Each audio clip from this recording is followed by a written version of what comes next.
Hello again, everyone. So nice to be here again. The last time you heard me, I promised you that we will be looking at the Quake beta, and that's exactly what we'll be doing today. Quake has an interesting history overall. The first mention of the word was in the original Commander Keen trilogy, Invasion of the Vorticons, where a screen devoted to upcoming id Software releases mentions a game called The Fight for Justice. And the protagonist of this game was supposed to be called Quake. Yeah, described as some really tough guy armed with a magical hammer, dimensional artifact, and so on. Well, we never saw this fight for justice, but the name Quake endured, and this time it became the name of a game. During the very early stages of its development, it was envisioned as a more sophisticated sort of game, almost like an RPG of sorts, involving time travel and other dimensions and Lovecraftian stuff and so on. However, time constraints as well as creative differences in the team, especially between John Carmack and John Romero, eventually led to Quake being turned into a pure FPS, very similar to Doom, but still building up upon it. And that's what it is today, which is not necessarily a bad thing. It's still a very good classic first person shooter. Although I am quite curious what it could have been if it had truly been turned into an RPG. As expected, Quake was yet another technical breakthrough thanks to the genius of John Carmack. It was their first game with a genuine, truly three-dimensional environment with room over room and all sorts of other things that Doom simply could not do. Keep in mind, it wasn't the very first-person shooter as a whole to have such things. Descent is one example of a game which had fully 3D environments and room over room even before Quake. However, Descent's engine did have a number of limitations which Quake managed to overcome. And the most visible of these limitations is that all levels in Descent are entirely indoors. So that's not really a problem since the game takes place in various mines which are underground, but still, it's a limitation. And Quake has both indoor and outdoor areas with simple skies, but still skies with clouds moving across them, whereas Doom skyboxes were static by comparison. Also, Quake had fully three-dimensional enemies, items, pretty much everything. Well, explosions are still sprites, but pretty much everything else is polygons. Descent also had textured polygons for its enemies, and that's an important distinction because there were a number of games in the early 90s and late 80s that had polygons, but always untextured. Well, at best you could get some Guro shading, or whatever you pronounce it, but that was it. So Descent had its enemies as polygons, but weapons, power-ups, and all other pickups were still sprites. In Quake, the items also became 3D models. Like you got these three-dimensional medkits, shotguns, and so on. Okay, now that you have the general idea, we can take a look at Quake's version history. Yeah, if you have followed my channel, you have surely seen that I did a lot of digging in the old versions of Doom, which is pretty fun because these versions have all sorts of cool differences, not just in the engine but in the levels themselves, and some differences are quite surprising. Quake is a different story. The levels themselves didn't see any changes after the release of the game. The only changes were in the beta version. As for the engine, most changes were under the hood, kind of stuff, not really easy to demonstrate. So overall, there really isn't much to show when digging around old versions of Quake. Still, let's take a look at the versions we know of. Of course, we begin with the apocryphal pre-release versions. These are the ones that have reached us and that we are able to play. First is the very old and very basic Qtest, internally numbered as version 0.1, which is just 3 maps, a multiplayer test, a very rough state of the game, quite unfinished, obviously, and still pretty different from the final product. Then we have 2 beta versions pretty similar to one another. One is the so-called pre-release, it doesn't have a version number, and the more well-known Beta 3 or 0.8, which is what we'll be primarily looking at today. After these betas, there were finally some official releases of Quake which were available to the general players like us. These were all shareware releases, which means they only feature episode 1. The full game wasn't yet ready for shipping. And the first one that was released to us was version 0.91, which was relatively quickly followed by 0.92. I've only been able to find this as a patch that upgrades 0.91, so maybe it was only released as a patch, I don't know, but at least for my experience, that's what 0.92 was. There was also a 0.94, but it was a limited beta and wasn't released to the general public. And finally, we have the official shareware 1.00. This was the point where Quake officially ceased to be a beta and became a finished game. And yeah, it looks and plays pretty much the way you know it nowadays, although there may still be some bugs here and there, but 1.00 is pretty much the finished Quake. Of course, there were some updates after the game was released. 101 was a small update, but it was also the first version to release the full game with all 4 episodes. So if you got Quake at the earliest possible moment where you could get it, it would be version 1.01. Then there was 1.05, which was again a limited beta, not released to the general public, but it had some really nasty bug in it, so just one day later it was followed by a hotfix, 1.05a, which fixes this bug. But the real next update to Quake was 1.06, and it was the last major patch for the game, especially if you're using the DOS version, that is. But wait, there is some stuff beyond 1.06. Installing the mission packs also bumps the version number. Yeah, they came with their own executables, which were updated to support some new features in the mission packs, most notably new features in the heads-up display.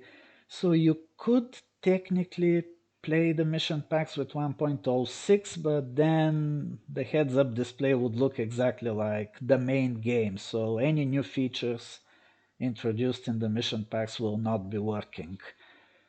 So the first pack, Scourge of Armagon, bumps the version number to 1.07, this solution to 1.08. This executable was also made available for download on id Software's old FTP site, by the way, so you could update your game with it. And finally, there is version 1.09, though it was no longer a DOS version. Yeah, the last DOS release of Vanilla Quake was 1.08, and 1.09 was WinQuake and GeoQuake, the 2 official source ports for Quake made back in the day, where WinQuake using a software renderer, which is based on the long deprecated direct draw API, and GeoQuake obviously using OpenGL.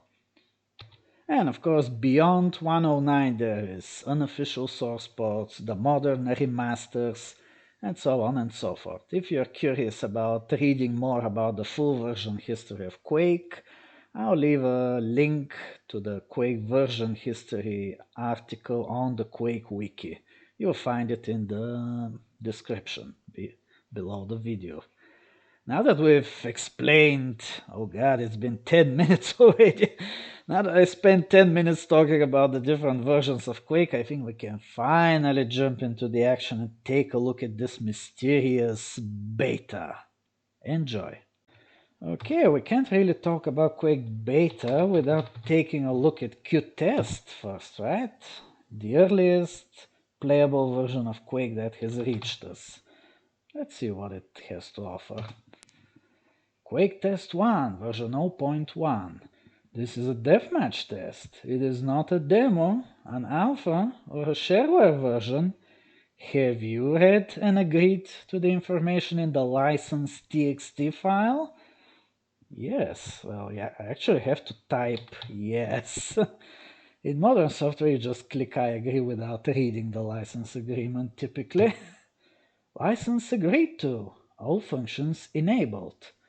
Well, all functions except a menu, because Qtest doesn't have a menu, so we have to manually start a map. And here we go, and whoa, wait, hold on. What the? Yikes, it's so fast. It's like every possible frame rate or whatever is unlocked. Wait, I have to reduce the number of cycles in DOSBox. Give me a sec. This should be better now.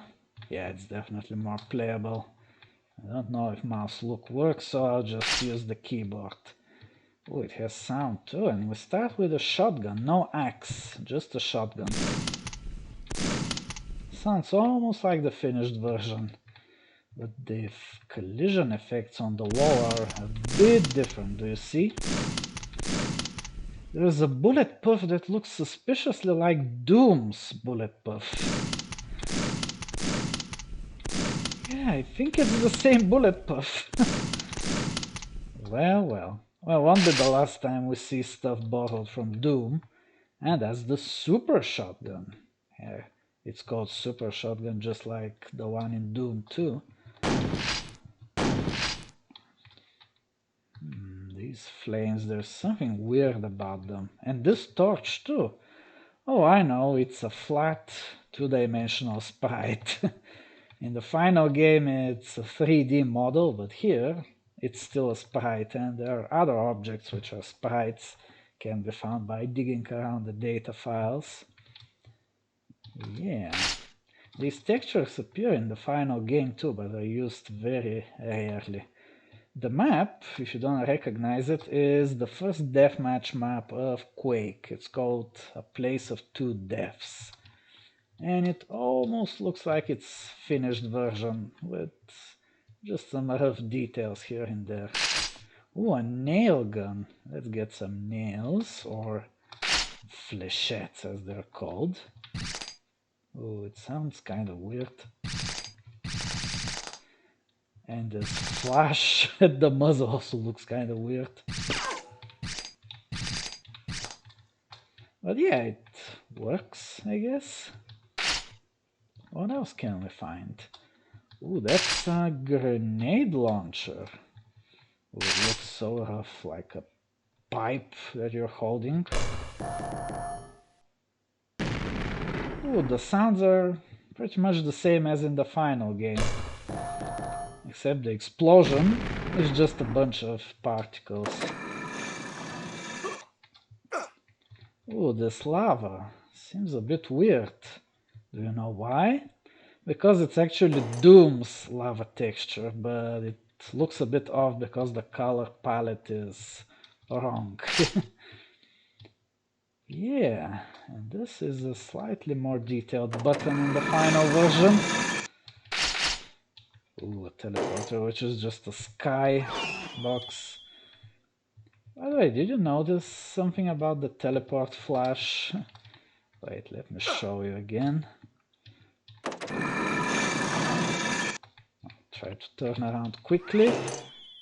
Did you recognize it? It's the teleport flash from Doom. Again, wrong color palette, that's why it looks kind of gray.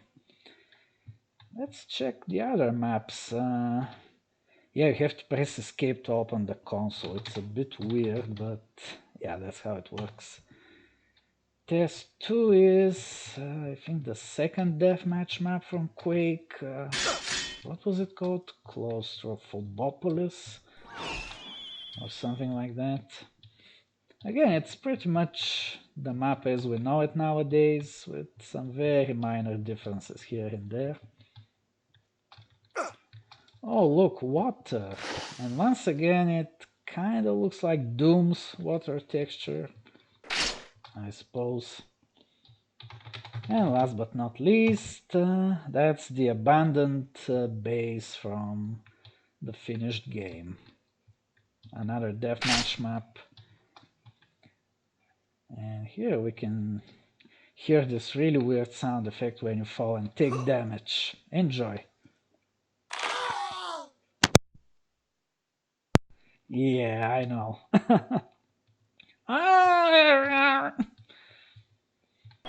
You can probably recognize this from the final game, this outdoor area with this kind of weird slope here. It's like they were still trying to learn how to use the map editor properly.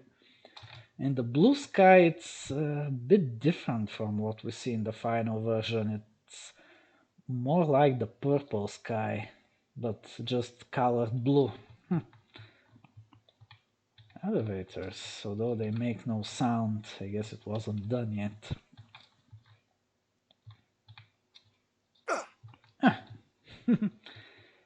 Yeah, the sounds are a bit different.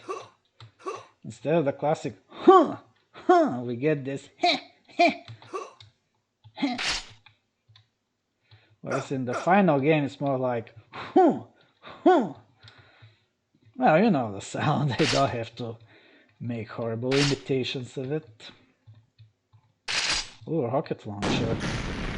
For some reason, when I shoot it here, the rocket seems to originate above my head.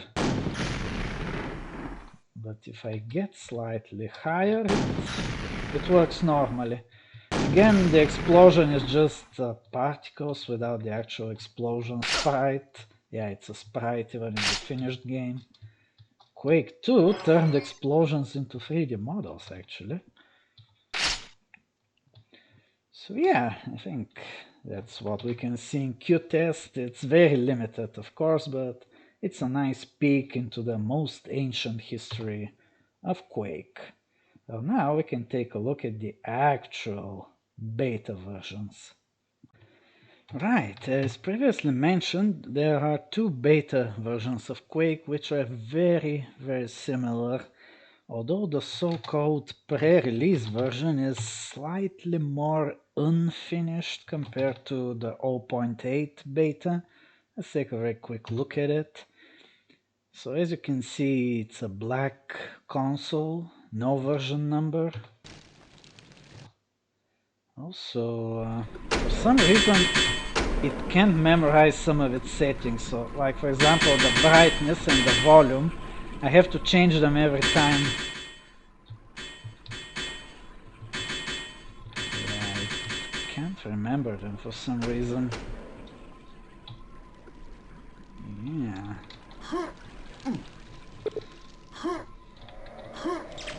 Again, the Doom teleport flash. But the real star of the show would be the beta, the 0.8 beta. That's where we can really see some interesting stuff. Let's start it. Now the console has a background with the word beta on it. And in the lower right corner we can see the small version number 0.8. Okay, it remembered the brightness successfully, but didn't remember the sound volume. Yeah, this should be fine, I think. We can enable mouse look. Wow, we can almost play like the finished game. It even has sound. Is it too dark? No, it's okay. It's okay. And here we are in the introduction level, or welcome to Quake, as it's called here in the beta. It's pretty much the same, but with one key difference. Remember the Well of Wishes from the full game? It's here in the introduction map in this version. Wait, we have to go to the Nightmare Select portal. Nicely done. Doom teleport flash. Careful.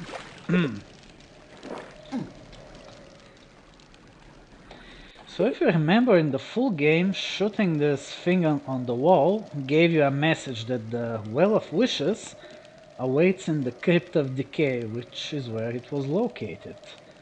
But here in this version, the Well of Wishes is here, so...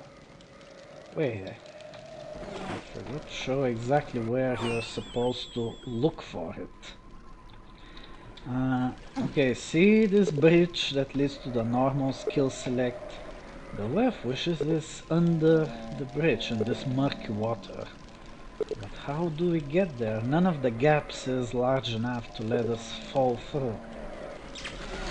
That's where this thing on the wall comes in. Give me a sec. When we shoot it, a part of the bridge will open and allow us to go down. But we have to be quick. Quickly. Do you see it? Drop down here. And there we are, under the bridge. So now just sink in this water here. And there's the original Well of Wishes. Yay, the dope fish lives! And it's not underwater. The one in the final game is underwater actually, so you need either a biosuit or a pentagram of protection to survive inside it. And still creates bubbles. Oh, that's actually the dogfish's burping animation. It appears after it devours Commander Keen. Okay, now that we've seen the dogfish, we can get out. How do we get out? Just trigger this elevator here and wait for it to go up again. And that was the original Well of Wishes. Yay! Episode selection works just as before, except this time, even though this is supposed to be the full version, it still gives you these messages to buy the full version of the game. And here we are in the Slipgate complex. Here's a texture that doesn't appear in the final game for some reason. It's like a fan rotating beneath. And that's a gun. Works just as expected. Here's our trusty axe. Wait, perhaps one less, yeah. Curiously, it always performs 2 swings, even if you click only once. Here, listen, I click the mouse just once, but it makes 2 swings. Also notice how the axe has like several pixels on it which are like glowing in the dark. This was fixed in the final version. Armor, which works as just as the final. Go down, and here we'll once again see this slightly different blue sky. I guess it appears in all pre-release versions. Come on, let me blow this up.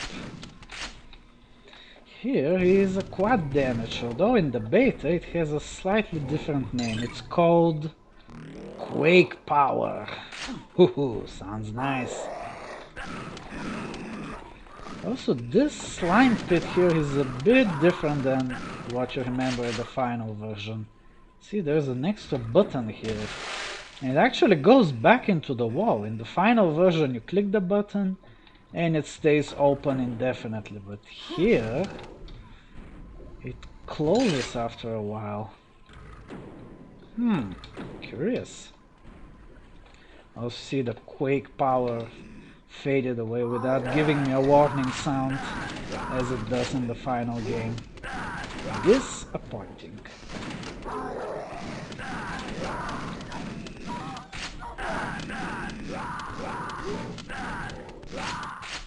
Here is a biosuit, although it's not properly textured yet, so it's this awkward black and white thing. We're close to the end of the level where we will see some crates. Yeah, overall we haven't seen many differences in this level except for the sky and these crates, which are not properly textured. They look like walls. In the final game they look like crates and they have the Strog logo on them. And that's the exit. And the next map we see some more awkward untextured crates. Yeah, so far things seem pretty similar to what we can encounter in the final game. By the way, the clothes of the ogre are slightly different. There's a detail missing, like a small Quake logo near the neck. It's missing here. What else can we see in this episode? Yeah, most of the levels look the same way as they do in the final version, but we can find some differences in the final map. It has no name. It's supposed to be the House of Khatan. Now here's the rune that you have to collect, except in this version it's not called a rune. It has a different name. I'll give you a hint. It's a word that we associate with something John Romero did in recent time. Can you guess what it is? Sigil! And that's the boss, which appears a bit darker and more demonic than he does in the final game. Though he works the same way, throws lava balls at you, which explode in a really nasty way. And just as in the final game, you destroy him by zapping him. Though as you can see, the map is slightly different, the buttons are easier to reach. In the final game they're a bit to the side, like there's these platforms.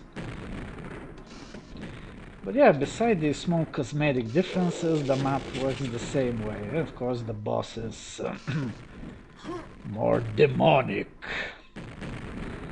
Yeah, there was some description somewhere about this boss being something who blow me up. But yeah, beside this it's pretty much the same thing. The boss looks different and the runes are sigils. Of course, when I first heard this word I had no idea what it meant.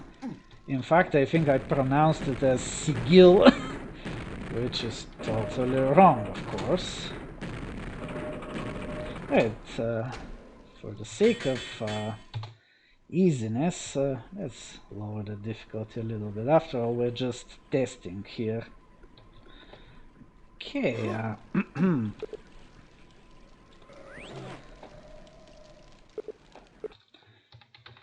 so now he'll take just one zap to die after we collect the sigil or sigil. Yeah, I was like, oh my god, I got the sigil. Yeah, back in the day I didn't have the internet to look up words, so the best I could use was the dictionary at home, and by dictionary I mean a traditional paper dictionary, which looks like a book, and I think it didn't have the word sigil in it. Yeah, I think it didn't have it. Yay, and we end the episode. The shower of gibs that you see in the final game is missing here, wasn't implemented yet. I'm not sure when it was implemented, maybe all the way in version 1.00. And we see a placeholder text. That's the end of episode 1. When you have the sigils from all the episodes, you can face Shub Niggurath. Good for you. And then it drops you back at the... let's take normal this time, at the difficulty selection, and episode 1 is closed off. But not with a big stone slab like in the final version, but with this slightly awkward barrier. It's like you could duck under it. Well, of course there is no ducking in Quake. Episode 2, Realm of Black Magic. Again, not many differences to see at the start. Maybe the crates are untextured again, yeah. Although with this wooden texture they almost look like real crates, but they don't have the strong symbol and all. What differences can we find in episode 2? Well, obviously the Well of Wishes cannot be found in the Crypt of Decay. There is nothing where its entrance is. Another difference is the last map, actually. Yeah, it's slightly bigger. It has a introductory section which is missing in the final game, but I think it was restored in the remasters. See, you start the level here in this cave. In the final version of the 96 Quake, this entire cave is missing altogether. Whoa! And I'm heavily under attack by lots of bad guys. And the reason this cave was removed, from what I've read, is that it made the level too big. And I mean too big as a file. It was supposed to fit on a floppy disk, but it became too big to fit, so Romero had to trim some stuff. Jeez, leave me alone. And for the younger people among you, a floppy disk has a capacity of 1.44 megabytes. Ooh, the obituaries are not working properly. Okay, let's cheat a little. This is a beta after all. Wait, was it 9? 9. So nothing wrong with a little bit of help from beyond. So yeah, as I was saying, the map file probably got bigger than 1.44 megabytes, couldn't fit on a floppy disk, so he reduced it. But then again, weren't there floppy disks with 2.88 capacity, like double density disks? I think there were some. Oh, I got a Quake power. You notice that some enemies don't jib, like ogres normally jib in the finished game, but here they don't. Probably the jibbing animations were not done. Also this Scrag, which is not called a Scrag in this version, by the way. Thunderbolt. It has a slightly different animation. See the spark that appears around its barrel? Scrags are actually called wizards in this beta. Shoot a button. Let's nail these guys. I can probably see the map is slightly glitching. You see these gray things that appear. It's usually caused by having too many edges on screen or something. It's related to the limits of the engine. The map seems to be slightly overstepping them. And this could be another reason why this cave was removed, beside the file size.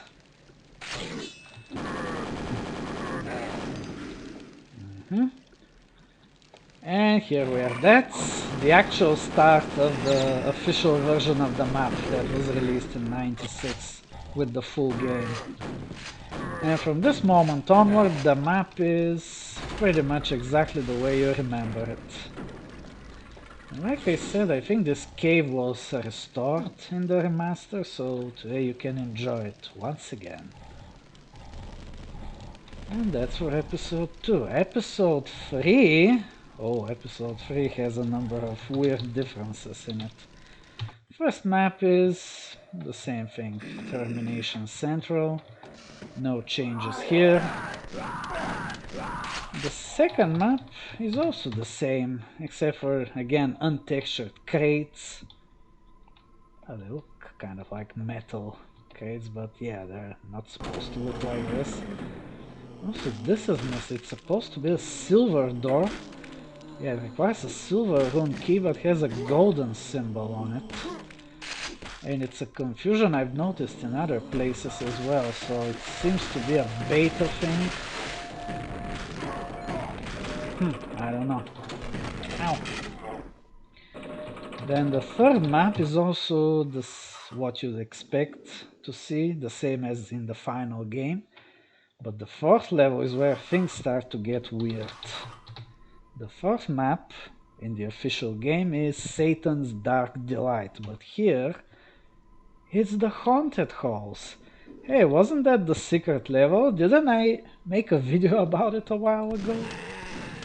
Yeah, it's in this map slot and it's a regular level, not a secret one.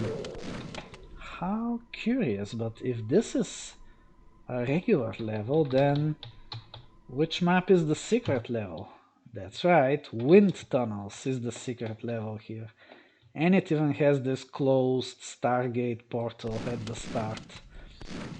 Although the map is quite unfinished, as you can see, no monsters, no secrets, so very unfinished. Although the wind tunnel is working, well, sort of. In the finished game it pushes you forward so you don't have to do this awkward jumping up and down. Yep, same thing here. And the map is quite desolate, as you can see. Yeah, and the secrets... there was a secret here, I think. But I guess it wasn't implemented yet. Besides, yeah, officially it has 0 secrets at this point. Very obviously unfinished. And I don't see any items either. So it's just the geometry. No items, no enemies, no nothing. Yeah, ooh, it's kind of spooky seeing it empty like this. But I think it can be finished. Although there isn't much point finishing it. And then the 5th level is Satan's Dark Delight. But for some reason the exit portal is right here at the start. Also the secret exit that we have in the final game is missing, and we have some glitchy textures here. Yeah, episode 3 seems to be the most unfinished one in this beta. This level, however, is pretty much what you can see in the final game. Yeah, the Chambers of Torment. Yeah, it's pretty finished. You can get the sigil and beat it. Let's take a look at episode 4. It's mostly finished. Yeah, this level, the sewage system, which is a sewer but still looks more like a military installation, so it's a pretty tolerable sewer level overall. It's pretty much finished. The second level is almost finished with one little difference. You start by falling under this window. In the final version you start in a small space above the window in the ceiling, which has crates. It's like a small safe space. Knights! Oh!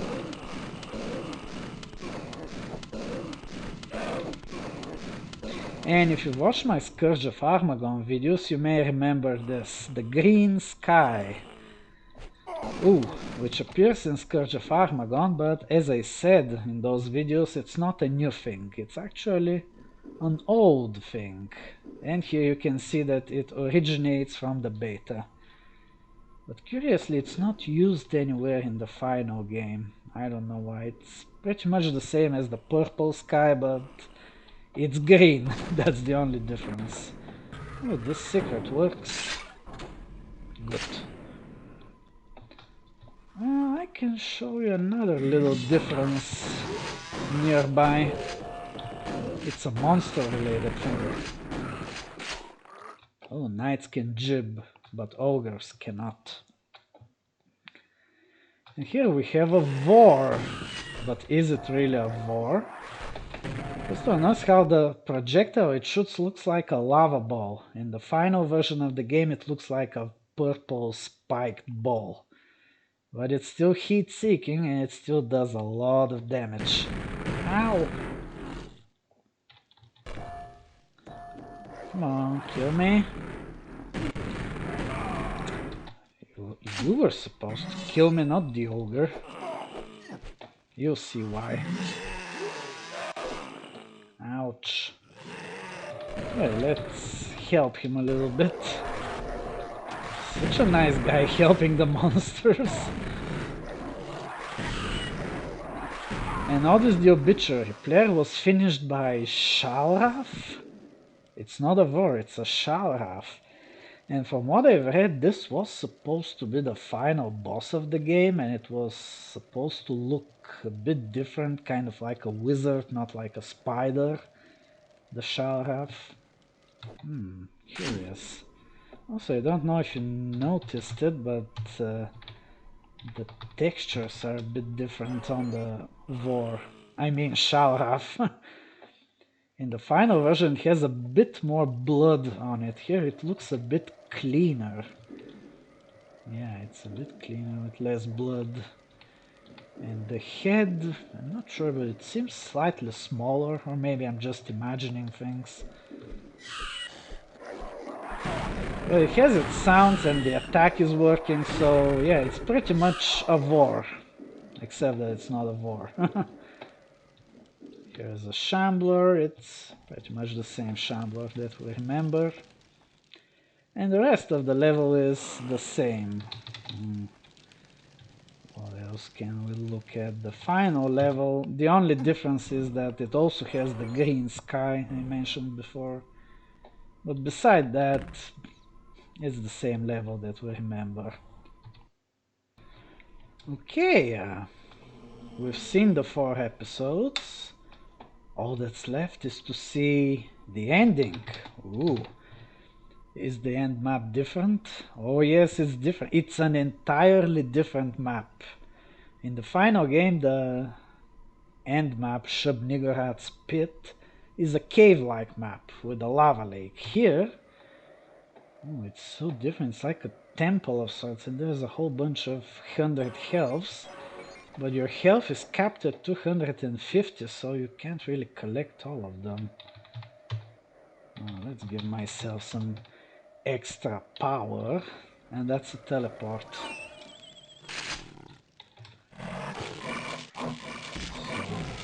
Yeah, in the final version you start by falling into a lake with fish, then you enter a portal and there's the cave with Shub-Niggurath. Here you find yourself in this huge kind of temple where the ceiling is made of green slime, and there's Shubby in the distance. Oh dear.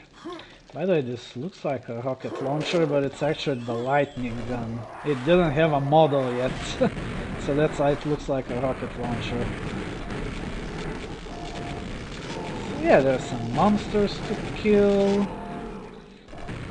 But after that you pretty much get stuck. The map can't be finished and you can't beat the game. There is no trigger to... Ah, yes, when you kill the Vors, I mean Shalrafs, something happens. Sequence complete, but what sequence? That's a secret of some sort. It lowers this elevator. And there are ogres on these floating platforms here. Oh, you guys.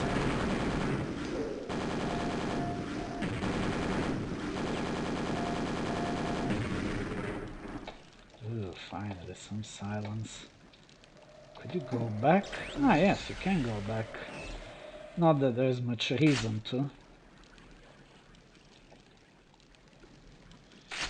So killing those two Shalraf on the platforms opened this, which takes us to Shubi. I can actually get inside her. Yeah, the model, the collision isn't quite working properly. And then you can shoot her and kill her, and that's all. Nothing happens when you kill her. There's no script to end the level or the game, so you get soft-locked at the very end of the game, unable to finish. Doomed to spend the rest of eternity here in this enclosure with this putrid pile of flesh. Yeah. Well then, yeah, you can't finish, just like in the Doom betas you can't finish. You know, there's an old Commander Keen beta which doesn't have an ending, but at least you can finish, and it just loops you back to the starting screen, but at least it can be finished even if you don't see an actual ending. But here there is nothing, just oblivion. And yeah, that's the end of Quake Beta 0.8. Oof. I forgot one of the coolest things to show you. Excuse me for a sec. And once again it forgot the sound setting. So as you notice, there are a lot of placeholders in this version, including for the help screen. Let's take a look. So yeah, it's just this screen with some text, and it says that's all for now, frowning face. Obviously not done yet. And I don't know if you can see it, but there is a darker text near the bottom of the screen, dark red. And it says, hello, this is Satan. They've got me trapped in his hair. Help! His hair. Gee, I wonder which member of id Software had long hair at the time. I'm sure you know who I'm talking about. So yeah, now that's really the end. Notice how there is no quit confirmation message. You just press quit and it kicks you out. So yeah, there are some weird peculiarities about the old Quake betas, like different monster names, which are probably some leftovers from the old ideas of Quake being an RPG with a slightly more complex story involving saving some kind of elder beings and confronting the Sharaf at the end. And the levels are mostly the way they are in the finished product, with some differences here and there, especially in episode 3, which seems to have undergone the highest number of revisions overall, including even the changing of a regular level to a secret one, and vice versa. You know, I still think that the wind tunnels may have been a better choice for a secret level because it has a gimmick, the wind tunnels, and because visually it looks a little different from the other levels of episode 3. It doesn't have that typical runic ambience. Anyway, folks, it's good to be back. Yeah, I may be a little rusty. And if you noticed me making some awkward pauses here and there in the video, it was because I was getting these coughing fits, so I had to pause and take a sip of water. Well, it happens, it happens. So, see you next time when... I haven't decided what I'm going to do next time, but don't worry, it will be something fun. Well, see you then.